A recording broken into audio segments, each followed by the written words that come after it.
नमस्कार दोस्तों, आज हमारी कहानी का विषय है बस अब और नहीं। मोहनलाल जी अपनी आराम कुर्सी पर बैठकर चाय का आनंद ले रहे थे कि तभी उनका पोता वहां आता है। बंटी अपने दादाजी से बोलता है, यह कैसी किताब पढ़ रहे हैं दादाजी? इसमें तो कोई फोटो भी नहीं है। यह देखिए मेरी कॉमिक। अच्छा दिखाओ तो पढ़कर देखिए। अपनी किताब को एक तरफ रखते हुए मोहनलाल जी ने कहा। तो बंटी ने उनके हाथ में एक कॉमिक बुक थमा दी। देखते ही मोहनलाल जी बोले, यह कैसी पुस्तकें पढ़ते हो तुम बंटी? कुछ अच्छी पुस्तकें पढ़ा करो। इसमें तो सब मार धाड़ के ही चित्र हैं। और यह लाल रंग का अजीब सा आदमी कौन है इसमें? दादाजी, यह तो स्पाइडरमैन है, सुपर हीरो। अरे बेटा, कॉमिक तो हमारे जमाने में भी हुआ करती थी, चाचा चौधरी के किस्से, जिसमें अच्छी सीख भी मिलती थी और मनोरंजन भी हो जाता था। क्या दादाजी, आपको तो कुछ भी नहीं पता एंटरटेनमेंट के बारे में? नाराजगी भरे स्वर में कहते हुए बंटी अपने दादाजी के हाथ से अपनी कॉमिक बुक लेकर बाहर भाग गया। मोहनलाल जी बड़ी हैरानी से बंटी की तरफ देखते रहे और फिर उदास होकर कुछ सोचने विचारने में पड़ गए और अपनी पत्नी से बोले, शायद आज के जमाने के हिसाब से अच्छा है। दरअसल कुछ महीने पहले तक मोहनलाल जी अपनी फैक्ट्री चलाते थे और उनका बेटा सुमित उनके साथ ही फैक्ट्री का काम संभालता था। लेकिन एक दिन अचानक उन्हें दिल में दर्द की शिकायत हुई और एकाएक पसीने से तरबतर हो गए। डॉक्टर के पास ले जाया गया तो पता चला हार्ट अटैक आया था। डॉक्टर ने सर्जरी करवाने की सलाह दी। सर्जरी के बाद कुछ महीने का आराम करने को कहा गया। मोहनलाल जी, जो पूरी तरह चुस्ती के साथ अपनी फैक्ट्री का काम संभालते थे, एकाएक घर बैठ गए। कुछ दिनों तक तो सुमित उन्हें फैक्ट्री के खर्चों और कमाई का पूरा हिसाब देता रहा, लेकिन फिर समय बीतने के साथ उसने भी हिसाब देना बंद कर दिया। मोहनलाल जी ने जब बेटे से हिसाब के बारे में पूछा तो इस पर सुमित ने टका सा जवाब दे दिया, पिताजी, आजकल डिजिटलाइजेशन का जमाना है, इसलिए मैंने फैक्ट्री का सारा हिसाब किताब अब कंप्यूटराइज्ड कर दिया है। आप रहने दीजिए, आपको इस बारे में जानकारी नहीं है, मैं सब संभाल लूंगा। उस दिन से मोहनलाल जी को लगने लगा था कि इस नए जमाने में उनके अनुभव की कोई आवश्यकता नहीं है। अभी मोहनलाल जी सोच विचार में पड़े हुए थे कि उनकी पत्नी ने आवाज लगाई, चलिए बहू ने नाश्ता लगा दिया है, खा लीजिए। मोहनलाल जी डाइनिंग टेबल पर बैठ गए तो उन्होंने एक नजर नाश्ते की प्लेट पर डाली। आज फिर से बहू ने उनके सामने सिर्फ मक्खन लगाकर ब्रेड रख दिए। देखते ही मोहनलाल जी बोले, यह भी कोई नाश्ता है? बाजार से ब्रेड मंगवाए और मक्खन लगाकर परोस दिए। घर में ही कुछ अच्छा बना दिया होता। ठीक है, यदि आपको यह चीजें पसंद नहीं है तो मैं आपके लिए दलिया बना लाती हूँ। मोहनलाल जी की नाराजगी को देखकर राधा जी बोली और रसोई घर में चली गई। अपनी सासू माँ को रसोई में दलिया बनाते देख बहू आकर तुरंत बोली, आप यह क्या कर रही हैं? नाश्ता तो मैंने बना दिया है। बहू, तुम्हें तो पता है कि तुम्हारे बाबूजी को ब्रेड कुछ खास पसंद नहीं है, इसलिए उनके लिए दलिया बनाने आई थी। माँ जी, पहले मुझे बच्चों के लिए और उनके लिए टिफिन पैक करने दीजिए। आप यह सब काम बाद में भी तो कर सकती हैं। और वैसे भी बाबूजी को कहाँ जाना है, वह तो घर पर ही बैठे रहते हैं। बहू की यह बातें बाहर बैठे मोहनलाल जी के दिल में तीर की तरह चुभ रही थी और राधा जी भी अपना सा मुंह लेकर रसोई से बाहर आ गई। राधा जी मोहनलाल जी को गंभीर मुद्रा में देखकर कहने लगी, सुनिए जी, अब आपकी तबीयत संभल गई है तो क्यों ना आप भी फैक्ट्री जाना शुरू कर दें। आपकी दिनचर्या भी कुछ व्यस्त हो जाएगी और दिल भी लगा रहेगा। तुम ठीक कहती हो राधा, कुछ दिनों से मेरे दिमाग में भी यही सब बातें चल रही थी। वैसे भी मैं घर बैठे बैठे बोर हो जाता हूँ। अगले दिन सुबह जब बेटा तैयार होकर ऑफिस चला गया तो मोहनलाल जी भी उत्साहित होकर फैक्ट्री जाने के लिए तैयार होने लगे। आज बाबूजी के मन में बहुत उत्सुकता थी उन सब लोगों से मिलने की जिन्होंने उनका इतने वर्षों तक फैक्ट्री के काम में साथ दिया था। वे अपने साथ काम करने वालों को नौकर न समझकर अपना साथी समझते थे, जिन्होंने उनके काम को फर्श से लेकर अर्श तक पहुंचाने में उनकी मदद की थी। मोहनलाल जी का दफ्तर दूसरी मंजिल पर था, तो सीढ़ियां चढ़ते चढ़ते भी उन्हें थकावट होने लगी, लेकिन उनके उत्साह के आगे वह थकावट कुछ भी न थी। जब मोहनलाल जी फैक्ट्री पहुंचकर अंदर गए तो देखा कि बेटा सुमित उनकी सीट पर बैठा था और उन्हें सामने देखकर चौंक सा गया। बाबूजी आप यहाँ? कहते हुए उसने हैरानी जताई तो मोहनलाल जी बोले, हाँ बेटा, बहुत दिनों से घर बैठे बैठे बोर हो रहा था तो सोचा फैक्ट्री जाना शुरू किया जाए। मोहनलाल जी ने इधर उधर देखा कि सारी पुरानी मशीनें बदलकर सुमित ने नई मशीनें लगवा दी थी। इस बात का भी इतना ताज्जुब उन्हें नहीं था जितनी हैरानी इस बात की थी कि उनका रखा हुआ एक भी वर्कर वहां पर नहीं था। बेटा सारे पुराने वर्कर्स कहाँ गए? पिताजी, दरअसल बात यह है कि मैंने सारी पुरानी मशीनें बदलवा कर नई मशीनें लगवाई हैं और पुराने वर्कर्स को इन मशीनों को चलाने का ज्ञान नहीं था, इसलिए मैंने पूरा स्टाफ बदल दिया है। मोहनलाल जी को यह सुनकर धक्का सा लगा। काउंटर पर लगी कुर्सी पर बैठने लगे तो इतने में सुमित ने टोक दिया, पिताजी यह अकाउंटेंट की जगह है, वह अभी आता ही होगा, आप वेटिंग रूम में बैठ जाइए। यह सुनकर मोहनलाल जी का चेहरा फीका पड़ गया। अपने काम पर वापस आने का सारा उत्साह औंधे मुंह जमीन पर गिर पड़ा। स्वयं को उपेक्षित महसूस करते हुए वह जाकर वेटिंग रूम में बैठ गए। कुछ देर बाद देखा तो वर्कर्स काम करने के स्थान पर मोबाइल चला रहे थे। इस पर उन्होंने वर्कर को डांट लगा दी। उस समय सुमित यह सब कुछ देखकर कुछ नहीं बोला, लेकिन जब रात को घर आया तो पिताजी पर बरस पड़ा। बाबूजी, आपको फैक्ट्री आने की क्या जरूरत थी? आप बूढ़े हो गए हैं, घर पर ही बैठिए, और यदि घर पर बैठे बैठे भी बोर हो गए हैं तो तीर्थ यात्रा पर चले जाइए, लेकिन कृपा करके मेरे काम में दखल मत दीजिए। माँ बाबूजी दोनों अपने बेटे के मुंह से यह बात सुनकर जड़तब हो गए। राधा जी बोली, बेटा तेरे बाबूजी तो तेरी मदद करने के लिए ही गए थे, कोई जरूरत नहीं है मुझे उनकी मदद की, अपना काम कैसे करना है मैं जानता हूँ। कहते हुए सुमित अपने कमरे में चला गया। आंसू से भरी आंखें लिए दोनों मोहनलाल जी और राधा जी एक दूसरे को देखने लगे। फिर राधा जी ने मोहनलाल जी को तसल्ली देते हुए कहा, जाने दीजिए, वैसे भी आज नहीं तो कल फैक्ट्री तो उसने ही संभालनी है। अपने पति को तो उन्होंने तसल्ली भरे शब्द कह दिए, लेकिन मन ही मन में ब्लड प्रेशर की मरीज राधा जी अपने बच्चों द्वारा किए जाने वाले उपेक्षा भरे व्यवहार से चिंतित रहने लगी थी। एक दिन उन्होंने देखा फ्रिज में कोई हरी सब्जियां नहीं पड़ी थी, तो सोचा जाकर बाजार से कुछ हरी सब्जियां ले आए। दरवाजे से बाहर निकलकर जैसे ही कुछ सीढ़ियां चढ़ने उतरने लगी तो अचानक चक्कर आने के कारण संभाल ना सकी और सीढ़ियों से लुढ़कते हुए नीचे आ गई।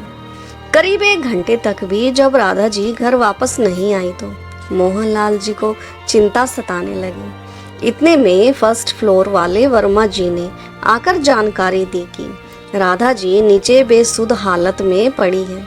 उन्हें हॉस्पिटल लेकर जाया गया, लेकिन वहां पहुंचने से पहले ही उन्होंने दम तोड़ दिया था। मोहनलाल जी पर दुखों का पहाड़ टूट पड़ा। अपनी पत्नी के जाने का आघात वह बर्दाश्त नहीं कर पा रहे थे। उनकी छोटी बहन दमयंती और बेटी ज्योति ने उन्हें संभाला, लेकिन राधा जी की 13वीं के बाद सारे रिश्तेदार भी चले गए थे। अपने बच्चों के व्यवहार से तो वह पहले ही उपेक्षित महसूस कर रहे थे। जब तक राधा जी का साथ था तो उन्हें हौसला रहता था। बहू की अपमानजनक बातें और बेटे का रूखापन भी वह बर्दाश्त कर लेते थे। अब तो एक एक पल काटना उनके लिए मुश्किल हो रहा था। बेटा बहू और बच्चे अपनी जिंदगी में मस्त थे, लेकिन मोहनलाल जी से बात करने वाला कोई नहीं था। 2-4 महीने में उनकी बेटी उनका हालचाल जानने आ जाया करती थी तो उनका मन खुश हो जाता था। लेकिन उनके जाने के बाद जिंदगी फिर से अंधेरी रात लगने लगती। आज नाश्ते में फिर मक्खन लगे ब्रेड उनके सामने रखे थे। वे जानते थे कि ऐसा भोजन उनकी तबीयत के लिए सही नहीं है, लेकिन करते भी क्या। आज उनके कहने पर दलिया या पोहा बना देने वाली राधा जी भी उनके पास नहीं थी, इसलिए वह ब्रेड उन्होंने चुपचाप खा ली। जैसे ही वह नाश्ता कर अंदर जाने लगे तो अचानक डोरबेल बजी। सुमित ने दरवाज़ा खोला। अरे बुआ जी, आप यहाँ? बुआ जी के हाथ में बैग देखकर सुमित और उसकी पत्नी हैरान हो गई। हाँ बेटा, मेरी तबीयत कुछ ठीक नहीं लग रही थी तो मैंने ही कुछ दिनों के लिए तुम्हारी बुआ दमयंती को यहाँ रहने के लिए बुलाया था। लेकिन बाबूजी, बुआ जी को तकलीफ देने की क्या जरूरत थी?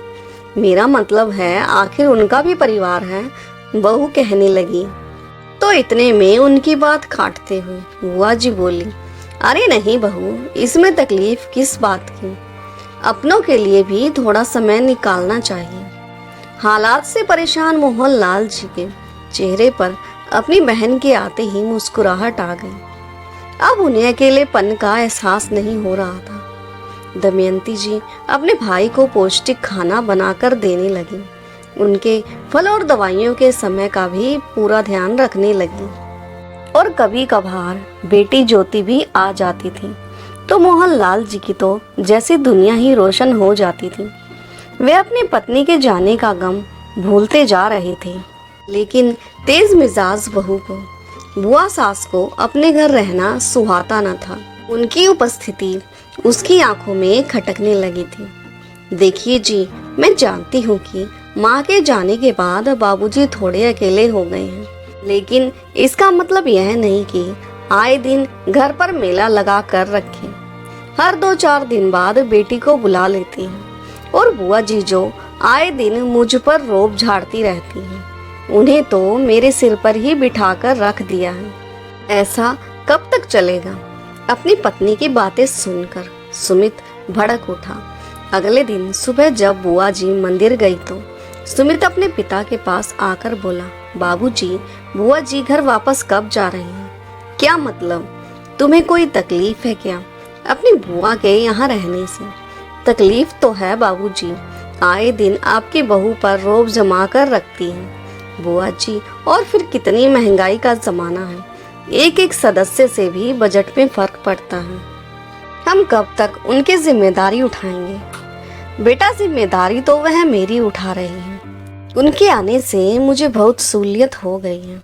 मेरे सारे काम झट से कर देती हैं और अपने दिल का हाल भी उससे बांट लेता हूँ। वह तो मैंने ही उसे कुछ दिन यहाँ रुकने को कहा था, क्योंकि अपने घर में उनकी कोई खास जिम्मेदारी भी नहीं है।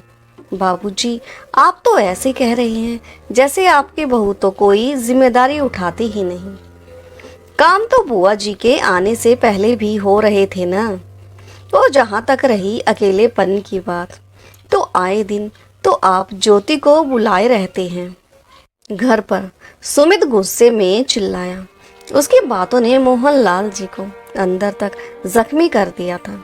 वह चाहकर भी इसके आगे कुछ न बोल सके। लेकिन एक बात अब वह समझ गए थे कि उनके बेटा बहू अब उनकी बहन को घर में शांति से रहने नहीं देंगे। आए दिन बहू कोई ना कोई झगड़ा करके उसे निकालने की कोशिश करेगी और अपनी बहन को अपमानित होते हुए नहीं देख पाएंगे। इसलिए अगले दिन उन्होंने अपने दिल पर पत्थर रखकर अपनी बहन को वापस घर भेज दिया। अब साध से ग्रस्त मोहनलाल जी वापस अपने कमरे में आकर अपनी पत्नी की तस्वीर के आगे आकर बैठ गए। राधा, तुम्हारे जाने का गम मैं अपनी बहन के सहारे ही तो सहन कर पाया था। वह रहती थी तो अकेलेपन का एहसास भी नहीं रहता था। तुम्हारे बेटे बहू को उसका यहाँ रहना में बर्दाश्त नहीं हुआ। क्या मैं अपनी बहन या बेटी को अपनी मर्जी से अपने घर भी नहीं बुला सकता? आंसू बहाते हुए रुंधे हुए गले से मोहनलाल जी बोले, बहन के जाने के बाद मोहनलाल जी के दिल में फिर से वही उदासी आ गई। वे अपने दबे मन से रहने लगे। जब तक उनकी बहन दमयंती उनके घर पर रही, हल्का फुल्का भोजन बनाकर दे देती थी, लेकिन बहन के जाने के बाद बहू ने फिर से नाश्ते में ब्रेड टोस्ट बनाने शुरू कर दिए। इस कारण मोहनलाल जी का पेट खराब रहने लगा। एक दिन जब तबीयत थोड़ी ज्यादा खराब होने लगी तो मोहनलाल जी ने अपनी बहू को खिचड़ी बनाने के लिए कहा। बहू ने अनमने मन से बनाने के लिए हाँ तो कह दिया, लेकिन काफी देर इंतजार करने के बाद भी मोहनलाल जी को खिचड़ी ना मिली। दोबारा याद दिलाने पर बहू तीव्र स्वर में उन पर भड़कते हुए बोली, बाबूजी, एक तो सारा दिन मेरा काम नहीं खत्म होता, ऊपर से आपकी नई नई फरमाइशें। इतना तो आपको भी सोचना चाहिए कि मैं अकेली आखिर क्या क्या करूंगी। इतनी बातें सुनते हुए बहू रसोई में खिचड़ी बनाने चली गई। बेचारे मोहनलाल जी अपराध बोध से ग्रस्त होकर अपने कमरे में लौट आए। कुछ देर बाद उन्हें खिचड़ी तो मिल गई, लेकिन अब वह खिचड़ी उन्हें किसी जहर से कम नहीं लग रही थी। सोचने लगे कि शायद जहर खाना इस खिचड़ी को खाने से ज्यादा आसान है। यह तमाशा अब रोज का काम बन चुका था, लेकिन शिकायत करते भी तो किससे। इस घर में अब उनका सुख दुख बांटने वाला भी तो कोई नहीं था। जब उनका बेटा ही उन्हें समझने को तैयार नहीं था तो किसी और से क्या गिला करते। सोचने लगे कि क्या यही दिन देखने के लिए बेटा मांगा था भगवान से। न जाने कितनी मन्नतें मांगी थी। सोचा था कि बेटा बड़ा होकर बुढ़ापे में हमारी सेवा करेगा। इतना बड़ा ब्रह्म पाल लिया था मैंने। देख रही हो राधा, हमारे प्यार और त्याग की यह कीमत लगाई हमारे बेटे ने। कहते हुए मोहनलाल जी भरी आंखों से अपनी पत्नी की तस्वीर निहारने लगे। यह सब बातें सोचते सोचते उनका उस घर में दम घुटने लगा था, तो बाहर की ताज़ी हवा खाने के इरादे से थोड़ी देर के लिए पार्क की तरफ चल दिए। पार्क में पहुंचकर उनकी अपने पुराने मित्र राधे श्याम से मुलाकात हो गई। इतने समय बाद अपने मित्र से मिलकर मोहनलाल जी के चेहरे पर प्रसन्नता आ गई। दोनों मित्र मिलकर अपने बचपन की पुरानी यादें ताज़ा करने लगे। बातों बातों में मोहनलाल जी अपने घर की परेशानी को भूल ही गए थे। लेकिन जब मित्र ने राधे श्याम जी से परिवार की कुशलता के बारे में पूछा तो मोहनलाल जी का चेहरा मुरझा गया और आंसुओं का पैमाना छलक पड़ा। इतने दिनों बाद किसी से अपनापन पाकर मोहनलाल जी ने अपने दिल का गुब्बार अपने मित्र के आगे खाली कर दिया। कैसे दिन रात मेहनत करके उन्होंने कारखाना खड़ा किया था, खून पसीने की कमाई से मशीनें खरीदी थी, कितनी रातों की नींद हराम की थी, तब जाकर फैक्ट्री के लिए बिल्डिंग तैयार हुई थी। और आज अपनी फैक्ट्री में उन्हें जाने की इजाजत नहीं थी। जिस बेटे को पाल पोस कर बड़ा किया, पढ़ा लिखा कर अपने पैरों पर खड़ा किया, आज वही बेटा उन्हें बोझ समझ रहा है। राधे श्याम जी व्यवहारिक बुद्धि के स्वामी थे। मोहनलाल जी के दर्द और पीड़ा का आलम देखते हुए उन्होंने कहा, मोहनलाल, यह वक्त कमजोर पड़ने का नहीं बल्कि हिम्मत दिखाने का है। डर के बैठने का नहीं बल्कि शेर की दहाड़ दिखाने का वक्त है। आगे तुम खुद ही समझदार हो। मित्र के शब्दों ने उनके हारे हुए दिल में नई हिम्मत का संचार किया। घर आते वक्त उनके मन की घबराहट कोसों दूर चली गई। पार्क से सैर करके घर लौटे ही थोड़ी ही देर में उनकी बेटी ज्योति भी घर पर आ गई। आओ बेटी, कितने दिनों से तुमसे मिलने का दिल कर रहा था। अच्छा किया जो आ गई।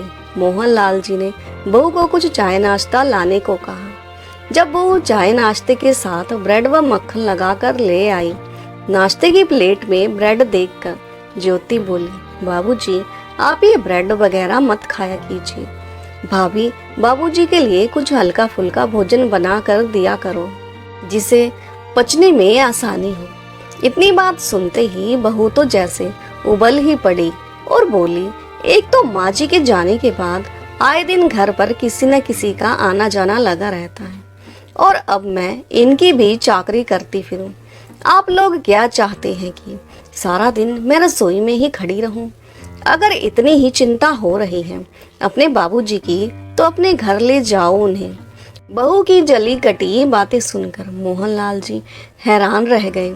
आज उन्होंने चुप रहना उचित नहीं समझा। बस बहुत हुआ। सहसा मोहन जी के मुंह से यह 3 शब्द निकले और उन्होंने मन ही मन कुछ ठान लिया। बहू, तुम शायद भूल रही होगी, यह घर मेरा है और मेरे ही घर से मुझे निकालने वाली तुम होती कौन हो? क्या मतलब है आपका? बहू गुस्से से चिल्लाने लगी तो बाबूजी बोले, बहू, अभी मेरी बात खत्म नहीं हुई और इस घर में कोई भी इतना बड़ा नहीं हुआ कि मेरी बात को काट सके। यह बातें चल ही रही थी कि सुमित घर पर आ गया और बाबूजी को जोरदार आवाज में रौब से बोलता हुआ देखकर चिल्लाने लगा, बाबूजी, ये क्या तमाशा लगा रखा है आपने? बेटे की जोरदार आवाज सुनकर भी बाबूजी आज कमजोर नहीं पड़ने वाले थे।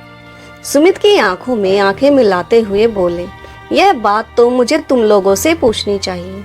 अपने ही खून पसीने की कमाई से खड़ी की गई फैक्ट्री में मुझे जाने की इजाजत नहीं है। एक दिन के लिए अपनी फैक्ट्री में क्या गया? तुमने तो मुझे तीर्थ यात्रा पर जाने की सलाह दे डाली। पाई पाई इकट्ठा करके जिस घर को खरीदा उसी घर में मुझे बोझ समझा जा रहा है। सुबह की चाय के लिए भी घंटों इंतजार करना पड़ता है। 2 वक्त की रोटी के लिए तरसा कर रख दिया है तुम लोगों ने मुझे। तुम्हारी माँ के जाने के बाद अकेलापन काटने लगता तो तुम्हारी बुआ को कुछ दिनों के लिए बुला लिया। तुम लोगों से उसका रहना भी बर्दाश्त नहीं हुआ और आज ज्योति आई तो बहू ने उसे भी जली कटी सुना दी। एक बात कान खोलकर सुन लो, बहू, जिस घर से तुम मुझे निकालने को कह रही हो वह घर आज भी मेरे नाम पर है और यदि घर से कोई जाएगा तो तुम दोनों। और बेटा, जिस फैक्ट्री पर आज तुम अधिकार जमा कर बैठे हो उस फैक्ट्री का मालिक आज भी मैं हूँ। मैं चाहूँ तो उसे बेच भी सकता हूँ और आज भी इतनी हिम्मत है मुझ में कि अपनी फैक्ट्री फिर से संभाल सकूं। बेटा, मैं बूढ़ा जरूर हुआ हूँ लेकिन आत्मसम्मान अभी जिंदा है मुझ में। मैं कल से अपनी फैक्ट्री में जाकर अपना काम संभालने वाला हूँ और यदि किसी को मेरी मदद करनी है तो वह फैक्ट्री आ सकता है। आज बेटा और बहू दोनों बाबूजी का यह रूप देखकर अवाक रह गए। इतने रूप से तो बाबूजी ने आज तक कभी बात नहीं की थी, लेकिन आज केवल बाबूजी ही बोल रहे थे और बाकी सब लोग सिर नीचा किए सुन रहे थे। अगले दिन सुबह बेटे और बहू के व्यवहार में जमीन आसमान का अंतर था। आज बाबूजी को नाश्ते में दलिया खाने को मिला और सुमित बाबूजी को फैक्ट्री ले जाने के लिए तैयार होकर खड़ा था। आज मोहनलाल जी फैक्ट्री में अपनी पुरानी सीट पर बैठे थे, न कि वेटिंग रूम में। तो दोस्तों, आपको ये भावुक और प्रेरणादायक कहानी कैसी लगी और कहानी का कौन सा हिस्सा आपके दिल को छू गया? कमेंट करके ज़रूर बताएं। और हाँ, चैनल पर नए हो तो चैनल को लाइक, सब्सक्राइब और शेयर करना ना भूलें। तो मिलते हैं नई कहानी के साथ, तब तक के लिए धन्यवाद।